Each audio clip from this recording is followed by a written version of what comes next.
বিসমিল্লাহির রহমানির রহিম।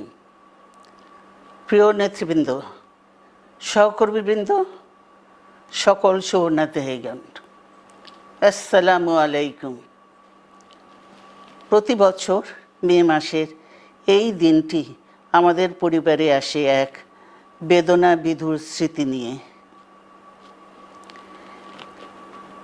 এই দিনে শুধু আমাদের পরিবার নয়, বরং সমগ্র দেশই হয়ে উঠে পড়েছিল বেদনার্ত ও অভিভাবকহীন। আমাদের প্রিয় মাতৃভূমি বাংলাদেশের জন্মের সাথে জড়িয়ে থাকা এক অবিচ্ছেদ্য নাম শহীদ প্রেসিডেন্ট জিয়াউর রহমান, যে চট্টগ্রাম থেকে স্বাধীনতার ঘোষণা করে তিনি এ দেশের সাথে তার নাম অবিচ্ছেদ্য করেছিলেন।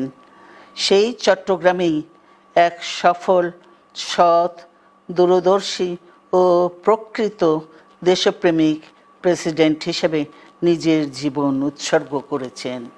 এদেশে গণতন্ত্র, স্বাধীনতা, সংবাদপত্র ও বিচার বিভাগের স্বাধীনতা, স্বনির্ভরতা ও উন্নয়ন এবং নিজস্ব জাতীয়তাবাদ সৃষ্টির অনন্য রূপকার শহীদ জিয়া, যে গণতন্ত্র প্রতিষ্ঠা আর সার্বভৌমত্ব রক্ষার লড়াইয়ে তিনি শাহাদাত বরণ করেছেন, সেই গণতন্ত্র নিরবচ্ছিন্ন যাত্রা আজও বাধাগ্রস্ত হচ্ছে প্রতি পদে পদে।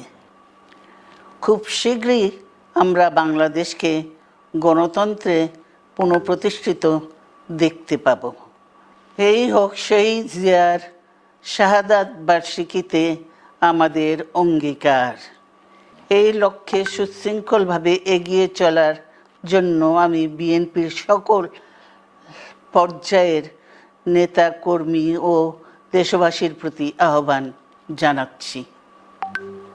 মনে রাখবেন, সবার জন্য গণতন্ত্র ও উন্নয়নের মাধ্যমে সকল সমস্যার সমাধানের যে রাজনীতি শহীদ জিয়া রেখে গেছেন, তা বাস্তবায়নের মাধ্যমে তার প্রতি শ্রদ্ধা জানাতে হবে।